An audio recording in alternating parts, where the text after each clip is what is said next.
Programa Viva Ubuntu, um programa diferenciado, um programa específico, um programa para que a gente possa evidenciar a presença de homens e mulheres negros que estão aqui em Santa Maria fazendo as suas histórias de vida, construindo suas trajetórias, tendo as suas conquistas e contribuindo muito para que Santa Maria seja Santa Maria de todos nós.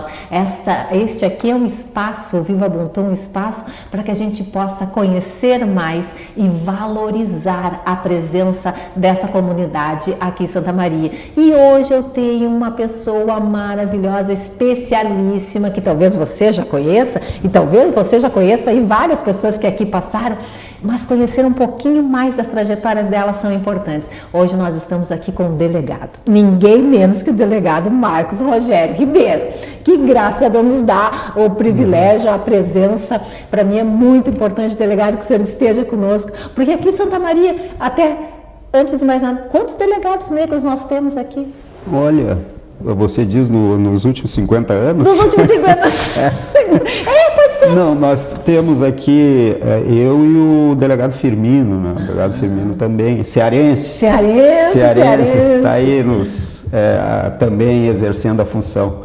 Mas ele ainda está nativo, eu já saí. Já saiu. E temos também o delegado Farias, que já está aposentado há muito tempo. Olha só. Também éramos os... Mas sabe que na área do direito são poucos, né?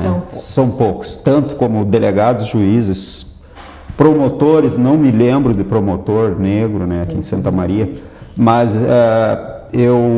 na área do direito, eu me lembro que participava das solenidades, né, reunindo toda a comunidade jurídica, advogados, juízes, promotores, defensores, e eu me lembro que participavam talvez dois ou três homens negros. Olha só. Mulheres, nenhuma. Mulheres nenhuma, né? Então é um negócio, é uma coisa de se preocupar, né? Tem que se pensar nisso. Alguma coisa está errada. Alguma coisa está errada. Marcos, como é que é vir morar aqui em Santa Maria? Tu és de Porto Alegre, veio para cá já trabalhando. Sim. Nos conta aí um pouquinho dessa história. Olha, Débora, eu sou natural de Porto Alegre, né? Nasci na Santa Casa de Porto Alegre. Vim meio apressado, né? Eu nasci de 7 meses. Nossa! Em outubro de 62, né? Nasci na Santa Casa e na época a gente morava no bairro Santana, ali da origem do Carnaval de Rua de Porto Alegre. Eu ainda me lembro até hoje que chegava na época do Carnaval, no fio da calçada tinha um cordão que separava, né, para as pessoas não adentrarem na pista onde ia sair o desfile. E a gente tinha com um banquinho, um mochinho aquele, antigo, né? E já ia no fim da tarde já guardar um lugar ali, como eu ficava sentado ali para depois assistir o Carnaval. Olha só. Então a minha história veio de Porto Alegre, lá eu fiz do pré-primário ali, da creche, né? Até a 5ª série eu estudei numa escola espírita. Olha. É bem interessante, né? O nosso estudo de religião na escola era o espiritismo. Mas o kardecismo. O kardecismo, o livro dos espíritos, o evangelho segundo o espiritismo, coisa e tal. Olha só. E eu me lembro que no fim das aulas a gente tomava passe, né? Nossa, então, isso sim é diferenciado. É bem interessante. Isso era o colégio que ficava ali na Rua Santana, esquina com a Princesa Isabel. E ele tinha, essa escola também era uma escola profissionalizante. Tipo aqui em Santa Maria tinha o Taylor, né? Lá era mais ou menos assim, essa escola. E na época eu, além de estudar, né, normal como qualquer criança, também aprendi um ofício que era o ofício de tipógrafo e linotipista, que geralmente trabalhava fazia notas fiscais ou livros, né, impressão de livros, notas fiscais, cartões de visitas e etc. Tudo relacionado à impressão, né? E eu trabalhei por um tempo nessas duas profissões, de tipógrafo e linotipista. Durante ali o tempo que eu estudava, o ensino médio eu estudei no Colégio Inácio Montanha, que ficava ali em frente na João Pessoa, em frente ao Palácio da Polícia. Já estava meio próximo. No ensino médio tinha alguns policiais que eram meus colegas de ensino médio na época. Posteriormente vieram a ser meus colegas, né? Mas aí estava trabalhando tranquilo como tipógrafo e quando surgiu o concurso para a Polícia Civil. E o meu irmão mais velho, o Antônio Rossir, ele disse: tia, por que tu não faz um concurso público? Aí eu pensei naquilo, mas concurso, mas tem tanto tipo de atividade que a gente pode exercer, né? Qual é o concurso que eu vou fazer? Mas um dia chegou a 0 hora nas minhas mãos e fui ler numa página ali, apareceu o edital para o concurso Polícia Civil. Isso foi em 83, quando então eu fiz concurso para investigador de polícia. Aí fui aprovado, fui para a academia, eu tinha 20 anos. Nossa, cedo. E com 21 anos aí eu fui para Passo Fundo, escolhi Passo Fundo. É interessante que eu escolhi Passo Fundo porque era uma cidade universitária. Eu queria ir para uma cidade universitária para fazer um curso superior. Claro. Que quando eu ingressei na polícia eu não sabia qual seria esse curso ainda, né? E aí eu acabei fazendo academia. Na academia a gente tem noções de direito. Claro. Aí eu, mas isso é muito bom, né? Direito penal, processo penal. E quando eu fui para Passo Fundo, assumi lá no Lar da Menina, em Passo Fundo, né? Onde tinham era um centro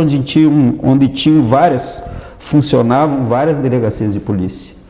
E lá o colega que trabalhava na delegacia, tinha várias salas, os escrivães e tal, o colega que trabalhava do lado fazia direito, do outro lado fazia direito, o da frente era bacharel.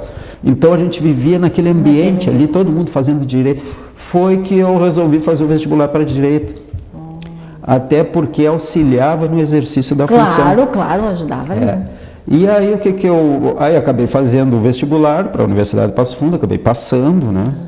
Comecei eu fiz o vestibular em janeiro de 85, em março de 85 já iniciei o curso de Direito. Esse curso eu fiz 8 semestres, né? O curso é 10. Eu fiz 8 porque eu fui acelerando, quando eu vi, em 8 semestres tinha terminado o curso. E aí, claro, eu fiz 8 semestres em 4 anos e meio, porque eu ainda me dei o luxo de parar um semestre. E fiz o curso de letras, fiz o vestibular para letras na época. Porque a minha ideia, as pessoas sempre diziam: olha, chefe, o concurso para delegado é muito difícil.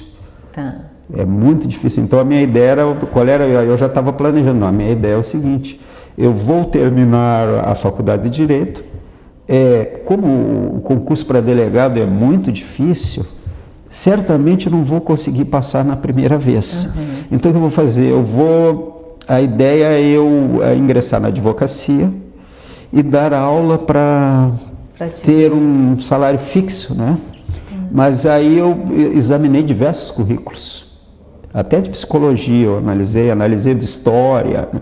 E aí quando eu fui analisar o currículo de letras, tinha latim, tinha língua estrangeira, eu gostava muito de língua estrangeira. Claro, até porque já vinha, né, da profissão que aprendeste lá na infância. Exatamente. E aí eu resolvi fazer então ali, eu fiz um semestre de letras, fiz vestibular, passei, fiz um semestre. Mas aí depois, vou terminar o direito primeiro, depois eu vejo o que eu faço. Aí eu terminei o direito em 89. Depois de 4 anos e meio, e em seguida abri o concurso para delegado. Estava quentinho. Foi em agosto de 89, se não me engano, e eu terminei em julho de 89. E aí a questão da oportunidade, né, e de você estar sempre preparado, porque se eu tivesse feito normal como os outros, eu ia perder aquele concurso. Com certeza. O fato de eu ter antecipado me deu a oportunidade de fazer o concurso em agosto, que foi que eu passei. Eu não esperava ser aprovado de primeiro. Aí eu fui aprovado, voltei para a academia novamente, Porto Alegre, fiz lá o curso de formação de delegado de polícia. E aí quando apareceram várias cidades para escolher, dentre elas tinha Santa Maria, que por sinal uma cidade universitária. Vou para lá. E tinha um amigo meu, que os familiares são de Cacequi, amigo meu lá de Porto Alegre, que hoje está morando em Manaus, ele é farmacêutico, né? Foi coronel farmacêutico do Exército. E ele, na nossa adolescência, ele sempre vinha passar o carnaval em Santa Maria, porque tinha muitos familiares aqui, né, vindo de Cacequi. E ele, quando voltava a Porto Alegre, a gente perguntava, e como é que foi o carnaval em Santa Maria? Ele, excelente, o carnaval de Santa Maria. E quando chegou a vez de escolher a cidade, eu me lembrei do que ele falava, falava muito bem de Santa Maria. Eu disse, mas eu vou conhecer Santa Maria. Santa Maria. E aí decidi, então, vir para Santa Maria. Minha primeira delegacia foi a 4ª DP, que na época era no distrito de Camobi. Camobi ainda não era bairro, era um distrito de Santa Maria. Então eu assumi ali na Travessa Floresta, era bem perto do trevo de entrada da universidade pela faixa velha. E a delegacia ficava ali numa rua para trás ali da rodovia, né? E aquela época Camobi tinha muito campo, né? Talvez 1 ou 2 prédios, né? Bem diferente do que é hoje. Então foi ali que eu comecei então a minha carreira como delegado de polícia, e depois dali eu fui delegado do Centro de Operações logo em seguida, depois na delegacia no bairro Santa Marta. Foi bem na época em que iniciou a ocupação da Vila 7 de Dezembro. Aquilo até gerou um inquérito policial para saber as condições que houve, que conforme o espectro que tu está, eles chamam de invasão. Ou ocupação, conforme o lado que você está no momento, né? E na época eu me lembro que eu iniciei um inquérito policial sobre aquela ocupação que houve ali, né? Isso foi em 7 de dezembro, logo em seguida eu assumi até virou o nome lá da Vila 7 de Dezembro, né? Então, isso quando eu era titular da 2ª DP. Depois eu fui delegado de trânsito de Santa Maria, em 95. Depois, antes disso, eu retornei para o Centro de Operações e depois fui delegado de trânsito. Mas aí, a gente vai fazer um intervalinho, e daí quando a gente voltar, porque eu quero continuar conversando, um assunto que eu acho muito interessante. Quando você disse assim, eu fui para Passo Fundo porque era uma cidade universitária, veio para Santa Maria porque também é uma cidade universitária, e continuou aqui, a gente vai falar porque é muito interessante. Às vezes a gente traz, que é do direito, né, doutor. Bom, eu sou uma doutora emprestada por uma questão às vezes eu acho que até de pronome de tratamento. Exato. A pessoa não sabe meu nome, então diz doutor, por causa da área do direito, porque sou advogada. Este aqui é o doutor. Este é de verdade um doutor, e a gente vai conversar um pouquinho sobre esse mestrado, esse doutorado e essa sede de saber. A gente já volta. O Viva Ubuntu está aqui conversando hoje com o delegado Ribeiro, que veio conversar conosco sobre toda essa trajetória que ele está nos contando, e a gente vai conversar com ele daqui a pouquinho, um pouco mais. A gente já volta.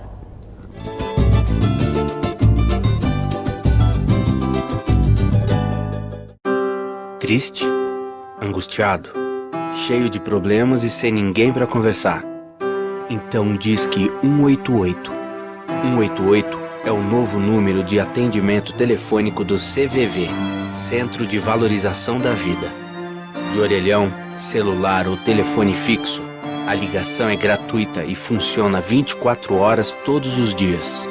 Ligue 188 e receba apoio emocional. Desmatamento? O que é que eu tenho a ver com isso?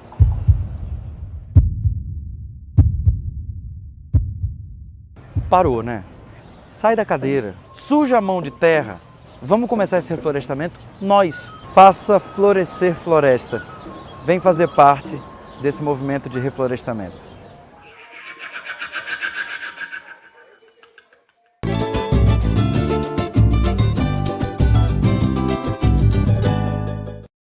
Programa Viva Ubuntu, hoje conversando com o delegado Ribeiro, conhecendo um pouco mais a trajetória de uma pessoa que está aqui conosco já há quanto tempo mesmo, delegado? Desde 91, isso dá o quê? 30 anos? 30 anos em Santa 30 Maria. anos em Santa Maria. Radicado. Exatamente, já é a cidade em que mais tempo eu vivi na minha vida, né? Santa Maria. Porto Alegre até os 21, depois dos 21 aos 27 em Passo Fundo. Lá em Passo Fundo nasceram 2 filhas minhas, né, onde eu conheci a minha ex-mulher lá. Então constituí uma família lá. E a minha terceira filha mais nova nasceu em Santa Maria. Aqui. Então eu tenho pé, né, fixado em 3 cidades, né? Mas Santa Maria que Santa prevalece. Maria que permaneceu. Mas sabe que a primeira imagem que eu tive de Santa Maria, que quando eu cheguei, claro, eu cheguei pela serra, porque eu vim de Passo Fundo, então eu enxerguei a cidade lá do alto, já enxerguei os prédios assim, me chamou a atenção. Mas tem uma imagem que me chama a atenção, é quando eu, ali da Bozano, eu olhava em direção ao quartel, lá na Borges, dá para ver daqui do centro, né? E aquele cenário ali da Bozano me lembrava assim uma Porto Alegre, não sei porquê, né? Uma Porto Alegre lá longínqua, da década de 70, né? E então não tem, eu pensei, aqui tem um perfil de Porto Alegre antiga e não tem aquelas mazelas da grande cidade, né? Além de ser uma cidade com vários recursos, né? Exato. Então, Delegado, por isso que... e como é que foi? O senhor veio para cá, foi trabalhar na delegacia, e como é que surge voltar para a academia, voltar para o mestrado, para fazer o doutorado também? Na realidade, o que me levou a voltar a estudar é porque eu sempre gostei de língua estrangeira, né? E uma das línguas que eu gostava era o inglês. E aí, como eu tinha começado letras em Passo Fundo, eu resolvi retomar aqui e aproveitar, né? Matar, como é que diz o ditado? Matar dois coelhos com uma cajadada só. Então eu comecei a licenciatura em inglês, na época até era português e inglês, e depois no final virou licenciatura única de inglês, onde eu já me aperfeiçoava no idioma inglês e ao mesmo tempo me preparava para o magistério. Então foi essa a minha ideia, né? Aí fiz, né, eu demorei muito tempo para fazer, porque trabalhando fica difícil, né? Claro. E o cargo de delegado de polícia, ele te exige muito, né? Um cargo muito, estressa muito, né? A gente lida com as mazelas, né? Com as misérias humanas, como se diz. Exatamente. Então é uma função muito estressante. Levei um bom tempo para terminar a licenciatura em inglês, né? E tentei, procurei aqui ver se achava alguma pós-graduação em Direito, não tinha. E foi recentemente criado o mestrado, né? E aí fiquei procurando uma pós-graduação, procurei em outras áreas, inclusive na Sociologia, até me aconselharam a fazer na URGS, em Porto Alegre, Sociologia, porque tem uma parte na área de segurança da Sociologia da URGS, mas aí não há condições, porque morando em Santa Maria, como é que vai fazer uma pós-graduação lá? Aí quando eu soube que havia estudos na área jurídica na faculdade, na pós-graduação em letras, eu resolvi fazer então a pós-graduação em letras.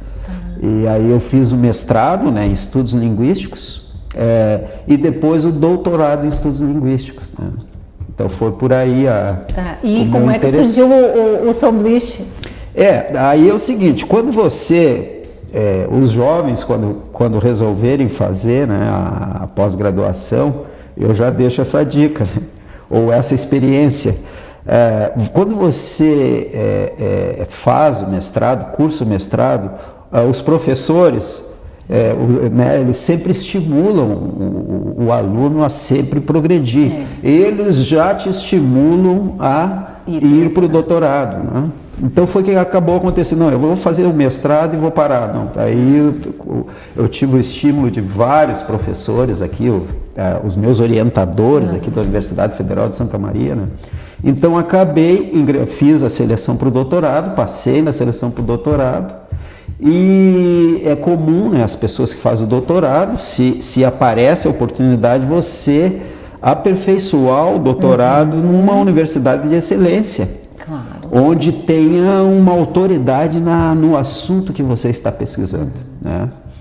No meu caso, a nossa área de linguística sistêmico-funcional, né?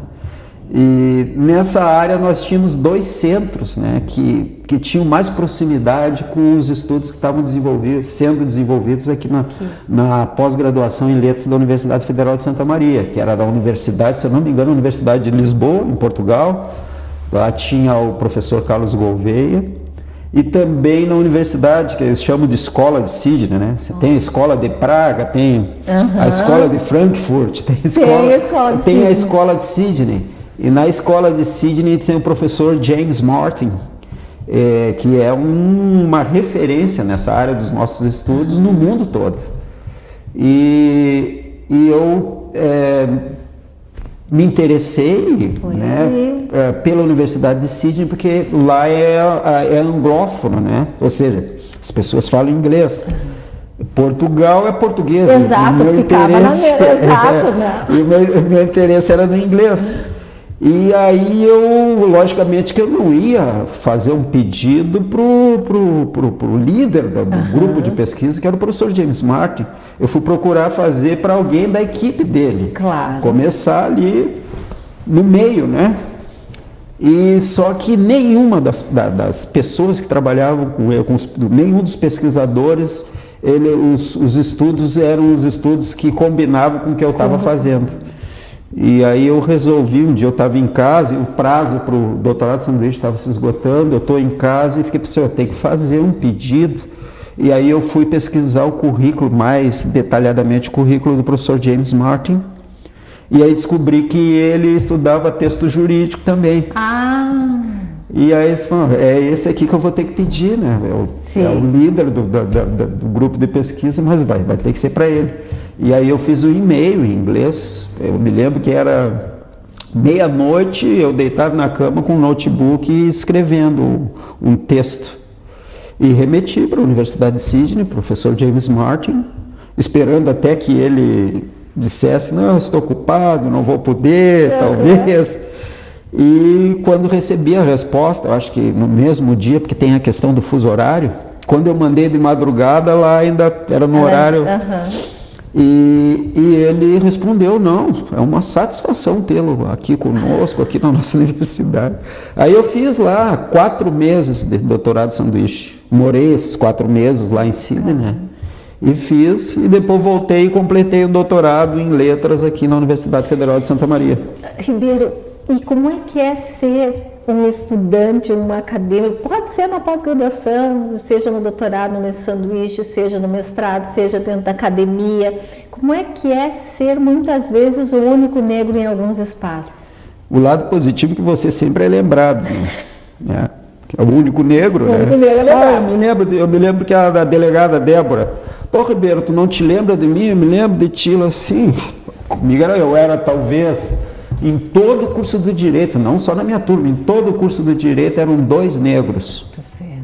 Então seria fácil me reconhecer na universidade. Por isso que a delegada Débora se lembra de mim lá, porque ela também é oriunda da Universidade de Passo Fundo. Exatamente. Aqui no curso de Letras também, nós éramos 2, né, negros na pós-graduação. Claro, lá na Universidade de Sydney, lá é 99% asiático. Né? Todos os meus colegas do doutorado lá eram ou da China ou de algum país ali ao redor, né? Então, mas como eu disse antes, né? É um negócio que preocupa, né? Não é normal num país onde grande parte da população é de origem negra, né? Se pegar os pardos, né? E somá-lo com os negros, nós somos mais da metade da população. Não é possível que a gente entre numa universidade e tenha 1 ou 2 ou 3 estudantes negros, né? Então alguma coisa tem que ser feita e foi feita. Exato. E aí eu quero só linkar esse tem que ser feita e foi feita com a tua disponibilização em sair de tudo que tu fazes, né, enquanto profissional e se apresentar para ser candidato a vereador. Tem a ver uma coisa com a outra? Olha, a candidatura, a entrada na política primeiro que eu fui convidado por um advogado, amigo meu, o Alberto Olivier, convidou para entrar no Partido Socialista Brasileiro. E um dos motivos que eu concordei até entrar no Partido Socialista Brasileiro, que uma das lideranças do PSB é o Beto Albuquerque. Luiz Roberto Albuquerque, conhecido como Beto Albuquerque, né? Ele foi meu colega em Direito lá em Passo Fundo. Então aí eu, não. Aí eu até disse, ó, se o Beto vier aqui assinar minha ficha, eu entro no partido. Depois ele veio, aí entrei no PSB. E a minha candidatura a vereador, claro que eu queria saber como é que funciona todo esse processo, né, eleitoral, tá? Mas logicamente que a gente sempre tem assim uma proposta, um posicionamento com relação à política, né? Eu entendo que nós, né, que temos um pouco de esclarecimento, a gente tem que se colocar à disposição, né? Senão os maus políticos tomam conta, né? Então a gente tem que se colocar, tem que botar a cara a tapa, né? Em vez de ficar só discutindo de fora, que eu acho que é muito importante também. Como diz o professor Lênin Streck, tem que constranger as pessoas com o nosso posicionamento para que as coisas sigam um rumo correto, digamos assim. Então, a minha participação foi nesse sentido, né, que eu acho que a gente tem que participar, efetivamente, e na política partidária, inclusive, não só na política extrapartidária, mas na política partidária. Mas não me elegi, mas foi uma grande experiência, né? Eu percebi que, além de você tem que ter um trabalho consolidado, né, para se candidatar. A concorrência é bem alta, né? Mas também eu percebi que a maioria dos candidatos, principalmente os eleitos, ele investe grandes quantias em dinheiro para serem eleitos. E eu, quando me candidatei, o meu primeiro princípio era não gastar dinheiro. Já era era o oposto para se eleger, né? Meu primeiro princípio era não gastar dinheiro em campanha. Mas foi uma ótima experiência, gostei muito. Bom. Eu gostaria muito de agradecer, delegado, por estar aqui conosco, por nos dar esse privilégio da sua presença, de conhecê-lo um pouco mais e conhecer esse seu olhar de mundo, que é muito importante. Eu acho que aqui em Santa Maria, da mesma forma por onde o senhor andou, sempre deixou uma boa participação, e aqui em Santa Maria a gente vê, eu, por exemplo, que lhe conheci dentro de uma delegacia, né, atuando. Exato. Então a gente sabe do vigor e da importância do seu trabalho enquanto delegado aqui, e para nós é uma representatividade muito grande, né? O seu papel que o senhor desempenhou dentro da Polícia Civil, que agora há de desempenhar aqui dentro da advocacia, né? Dentro da academia, dentro da política, e é como o senhor diz, nós precisamos nos apresentar e estar à disposição. Isso é muito, muito importante. Eu lhe agradeço muito por ter estado conosco nesse programa. É um programa iniciante, como se diz, né? Um programa que a gente está aí levando, mas é para isso, exatamente, evidenciar a presença, a nossa presença enquanto comunidade negra, atuante e construtora dessa Santa Maria. Delegado, muito obrigada. Viva Ubuntu! Eu que agradeço o convite. Viva Ubuntu!